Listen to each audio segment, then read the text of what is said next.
Olá, tudo bem? Alunos do curso de Psicoterapia Cristã Aplicada à Teologia. Estamos aqui para mais uma aula e desta vez a quarta aula do módulo Conceitos e Definições da Terapia Familiar. Nós estamos falando ao longo desse módulo a respeito de terapia familiar.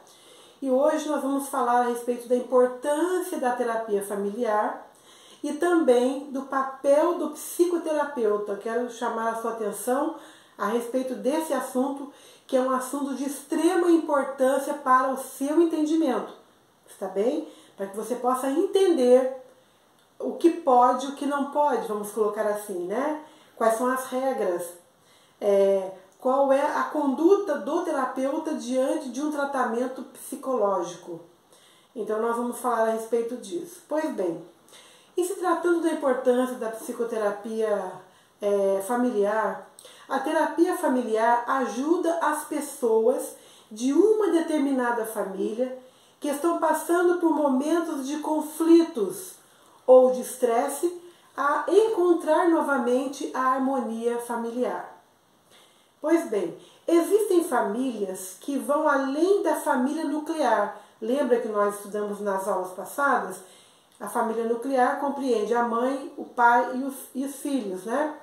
E isso porque existem algumas famílias que têm a presença dos avós, né? Dos tios, dos primos e outros agregados que acabam formando a árvore genealógica, né?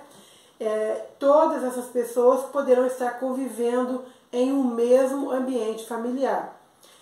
Todas essas pessoas possuem diferenças de personalidade e de opiniões.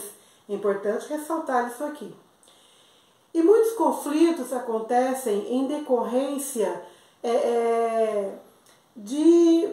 dessa convivência de personalidades e opiniões que são diferenciadas, né? Então, o que acontece aqui? Em decorrência disto, acontecem esses conflitos porque nem sempre as partes envolvidas conseguem enxergar seus comportamentos problemáticos, ou seja, a pessoa não se olha, ela não se vê, ela não se enxerga, então ela precisa ter um olhar para dentro de si para perceber aonde é que ela está contribuindo para que esse conflito ganhe forma, né? E seja extensivo. Pois bem, a terapia familiar surgiu para identificar os pontos de atritos e encontrar soluções, aonde o diálogo é a principal ferramenta no atendimento terapêutico.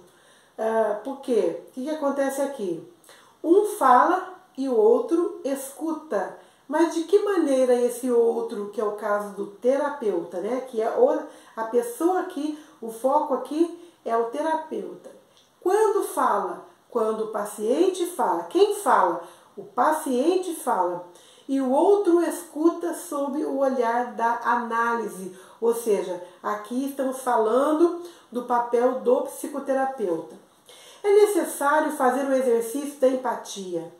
A capacidade de se identificar com a outra pessoa, sentir o que ela sente, querer sentir o que a outra pessoa está sentindo, e se pôr no lugar da outra pessoa para mensurar o seu grau de sofrimento, para que se possa entender o ponto de vista do outro e conseguir encorajá-lo a mudar o seu comportamento. O local onde a sessão terapeuta vai acontecer precisa estar confortável para a família, para que haja uma boa e agradável interação. O terapeuta vai explicar o funcionamento da terapia e questionar a motivação de cada pessoa para estar presente. Durante a sessão, são compartilhados frustrações, impasses e desejos. Estar à frente de quem é a causa da angústia emocional pode parecer angustiador e assustador, e a ansiedade poderá ser o obstáculo para que aconteça um diálogo sincero. Veja bem isso aqui. Existem problemas do ambiente familiar que possuem raízes lá no passado e poderão ocorrer debates durante as sessões terapêuticas, pois as partes envolvidas estão sempre à frente, ou seja, frente a frente uns dos outros. Porém, o que vai propiciar o sucesso do terapeuta durante tais questões será o seu preparo, o seu conhecimento e o estudo e a análise das soluções de uma forma minuciosa. Ou seja, o terapeuta vai estudar de forma minuciosa, né, todas as questões, fazer a análise, e o que vai contar ponto aqui é o seu preparo e o seu conhecimento. Fica a dica aí, tá bom, querido aluno, querida aluna? Trazendo a conscientização individual de cada um dentro do contexto do conflito, trabalhando sempre os pontos positivos de cada situação. Existem alguns pontos e razões que são benéficos, e esses pontos eles são resultantes da ação, né, ou das ações da terapia familiar. Nós vamos falar aqui a respeito de alguns pontos. O primeiro ponto benéfico, né, como resultado da terapia familiar, é o fortalecimento do relacionamento, ou seja, fortalecer relacionamentos. Falar a respeito daquilo que incomoda é de extremo valor e isto faz com que os laços sejam fortalecidos. Ouvir o outro com a mente e o coração aberto faz com que haja a compreensão e o entendimento de suas dificuldades, pois se tem sentimento envolvido, as habilidades de comunicar e ouvir sem julgamentos devem ser colocadas em prática. Pois bem, com a terapia familiar, os relacionamentos eles se fortalecem, pois se tornam mais transparentes e compreensivos. Ainda que a conversa seja dolorosa, ela se torna um passo necessário para o alívio das aflições familiares. Agora, o segundo ponto aqui, benéfico, resultante da ação da terapia familiar, liberta o passado. A terapia familiar liberta a pessoa do passado. Como que isso acontece? As dores do passado têm grande impacto no presente, pois os indivíduos costumam deixar escapar situações dolorosas do passado. E como é que isso acontece? Isso ocorre no calor de uma discussão e brigas que geralmente elas são desnecessárias, né? Estão sempre agindo de acordo com as experiências passadas. Olha só, é importante você entender isso aqui, que o ser humano, dentro desse contexto aqui, as partes envolvidas dentro de um conflito estão sempre agindo com base em experiências passadas, apontando erros alheios como a causa de sua infelicidade. A terapia trabalha mágoas passadas, abrindo espaço para a cura e a construção de um relacionamento com base construídas no presente. Por isso que a terapia familiar liberta o ser humano do passado.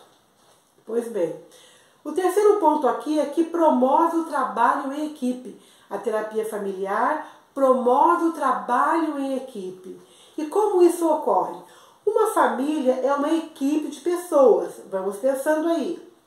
A terapia familiar desenvolve o senso de equipe nos familiares, nas decisões a serem tomadas, nas organizações do ambiente, no empréstimo de habilidades, ou seja, um vai emprestar sua habilidade para o outro, enfim. Isso é bastante importante para que o trabalho em equipe seja promovido dentro do ambiente familiar. Outro ponto, a terapia familiar pode ajudar em qualquer situação. O que acontece aqui? Ela auxilia desde os problemas corriqueiros às crises mais graves, como o estresse coletivo, por exemplo. O terapeuta orienta a família quanto aos cuidados com a saúde mental. O que vai ser trabalhado aqui é o comportamento, né, Vamos lembrar aqui agora da terapia psicanalítica, né? A psicanálise. E vai se trabalhar o comportamento levando o indivíduo a ter uma saúde mental saudável, tá bem? Outro ponto importante aqui, honestidade e cooperação.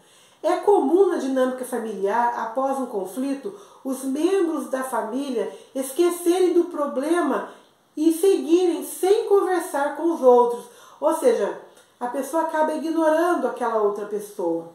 Até que um dia, tudo vem à tona novamente. Isso acontece porque a raiz do problema não foi examinada e trabalhada. Foca nisso aqui, querido aluno. A raiz do problema precisa ser examinada e trabalhada para que os conflitos não venham à tona outra vez. Quando você trabalha a raiz do problema, você traz um grande benefício para a vida daquele indivíduo. Para que a terapia tenha sucesso, é necessária a honestidade e a cooperação de todos os membros envolvidos dentro do processo terapêutico. Isso aqui também é importante. Estar de acordo com o tratamento e cooperar com o terapeuta nas orientações dadas. O atendimento à família de um determinado indivíduo é bastante importante e acontece quando o paciente ou o psicoterapeuta percebem as dificuldades mais profundas para que aconteça uma boa interação familiar. Daí é importante insuflar a terapia familiar dentro do contexto da família para que os grandes conflitos sejam resolvidos. Existem questões emocionais e comportamentais que demandam a ajuda de um profissional. O propósito da terapia familiar é auxiliar na mudança dos padrões de comportamento, conquistar uma rotina mais saudável e integrada entre todos os membros da família. Agora, qual é o papel do terapeuta na terapia familiar? É importante que você agora coloque sua atenção nisso aqui. Eu entendo que você está com sua apostila à mão. E nós vamos agora trabalhar como será o comportamento, como é o comportamento do terapeuta dentro da terapia familiar. O terapeuta trabalha com memórias, sentimentos e emoções do passado. Daí a importância de conhecer a terapia psicanalítica, a psicanálise. Inclusive você, aluno, que deseja dar prosseguimento ao curso de psicoterapia, você pode prosseguir fazendo psicanálise, porque tudo envolve psicanálise. Porque quando você vai estudar as memórias, os sentimentos e as emoções lá do passado, é importante que você tenha formação psicanalítica. Não só conheça as técnicas psicanalíticas, mas também que você estude psicanálise. Fica aqui a dica, fica aqui o convite. Você vai estar entendendo melhor o seu paciente no setting terapêutico. Você vai estar tendo uma noção, uma visão um pouco mais ampliada das questões, das abordagens, das demandas emocionais do seu paciente, tá bem? Se você desejar, abro aqui uma vírgulazinha aqui, um parêntese também para dizer para você, entre em contato conosco, está bem? Nós estaremos fazendo, inclusive, sua inscrição para o próximo curso, tá bem? Dá uma ligadinha lá para os tutores. Vamos lá. Quando se trabalha memória, sentimento e emoções, o processo terapêutico se desenvolve à medida em que as sessões de atendimentos de terapias são realizados, ou seja, o processo terapêutico de um determinado paciente poderá ser demorado, pois exige análise, exerce estudo, exige análise dos fatores históricos e causais, proporcionando a limpeza ou purificação, que chamamos de catarse, purificação pessoal e que são aplicados durante a terapia. Atualmente, alguns modelos de trabalho com família estão sendo desenvolvidos. Esses modelos são baseados em teorias existencialistas, humanistas e fenomenológicas, ou seja, análise das manifestações das coisas, né? Então a fenomenologia ela vai trabalhar as manifestações das coisas e modelos de construção de realidade.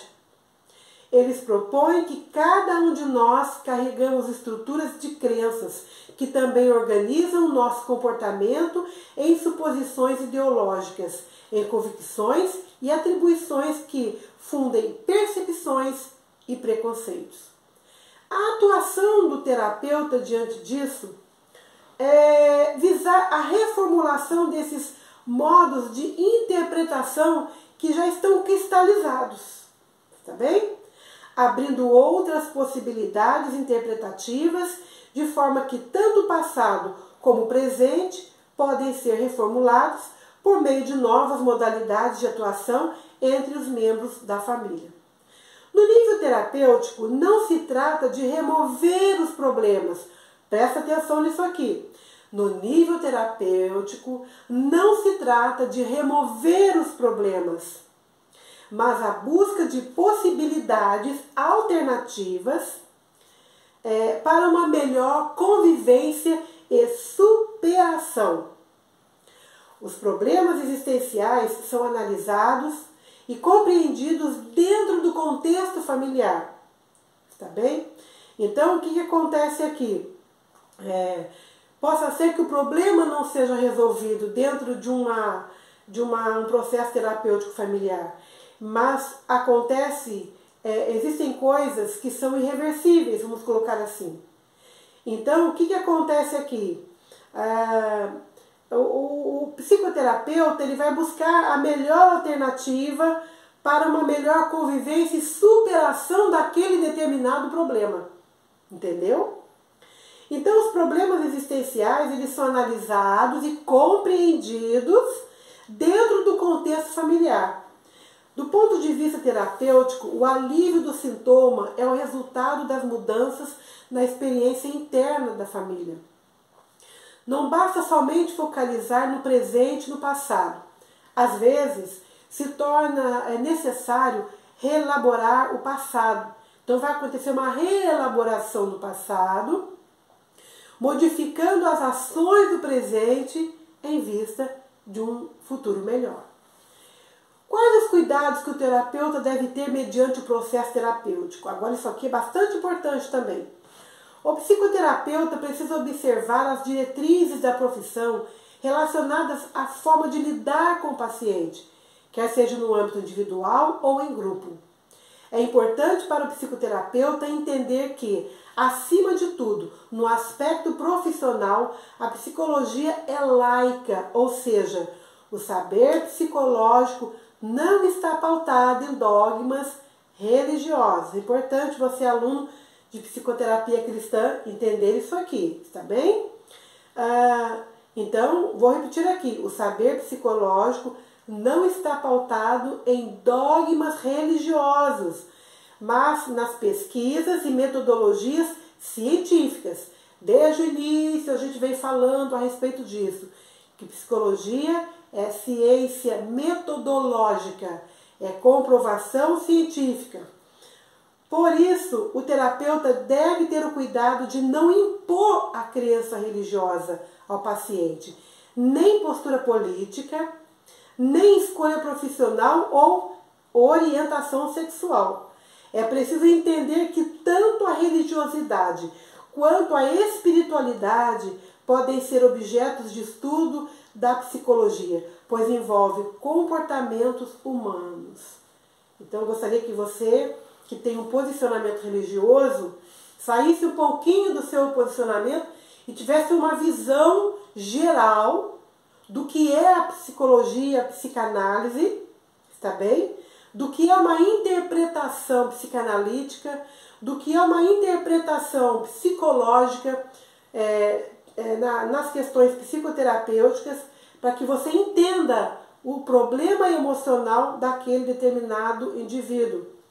Agora, de acordo com o Código de Ética, é vedado aos profissionais induzir tais convicções dentro do exercício de suas funções profissionais. Uma observação aqui. Se o paciente trouxer algum tema desta estirpe, né, ou destas estirpes que falamos aqui, o profissional deve ter o cuidado de não fazer imposições ao paciente, mas dialogar de forma livre e à vontade do paciente nos esclarecimentos de acordo com a necessidade do mesmo. Agora, o terapeuta não está isento de falar sobre convicções e crenças, quando o paciente trazer o assunto para o contexto terapêutico, reduzindo apenas para o aspecto psicológico ou instrumentalizar como prática profissional. Lembrando que a psicologia, enquanto ciência, não pode isentar a experiência do estudo do sagrado. Ela não isenta. Se trata de aceitar a experiência como legítima no que se refere às questões existenciais e de busca do sentido humano. Vamos lembrar aqui que é o ser humano, é o comportamento do ser humano que está sendo analisado. Se faz ao terapeuta necessário compreender as crenças e as simbologias místicas, religiosas e espirituais do paciente, no intuito de falar na linguagem dele durante o processo da psicoterapia. Se o terapeuta é um líder religioso ou conselheiro em sua igreja ou comunidade, ele deve ouvir o paciente e conduzi-lo da melhor forma possível a encontrar a solução para os seus problemas e suas demandas emocionais. O que ele vai fazer? Ele vai utilizar as técnicas e os métodos terapêuticos aprendidos e estudados. Ok, aluno? O paciente deve falar com toda a liberdade sobre sua religião e suas experiências espirituais com o terapeuta. A espiritualidade é entendida pela psicologia como a dimensão do sentido da vida. Portanto, o terapeuta não deve impor ao paciente a sua religião, mas deve entender as questões espirituais que devem ser ouvidas e acolhidas. Deve-se entender que o paciente poderá estar passando por sofrimento ou algum tipo de sofrimento psíquico que poderá estar relacionado com as questões espirituais. O terapeuta pode manifestar suas convicções religiosas publicamente, e isto não interfere no exercício da sua profissão, do seu trabalho. É bom entender isso aqui. O paciente tem o direito de escolher o profissional de sua preferência. Esta é uma decisão de caráter particular e inquestionável. A psicoterapia entende que pode compreender e acolher os significados religiosos do indivíduo. E estou me referindo agora ao indivíduo cristão, tá bem? E que são as questões emocionais que precisam ser tratadas e entendidas. Não são as questões religiosas, mas as questões emocionais que precisam ser tratadas e entendidas. As emocionais, as mentais, as psicológicas. Tudo que estiver dentro deste contexto é de compreensão, de interpretação do profissional naquele momento. O que vai acontecer? Ele vai trazer para o paciente a libertação dos traumas e dores, para que ele desfrute de uma vida mental e familiar saudável. Eu fico por aqui. Essa foi a nossa última aula aqui deste módulo. Até o próximo módulo.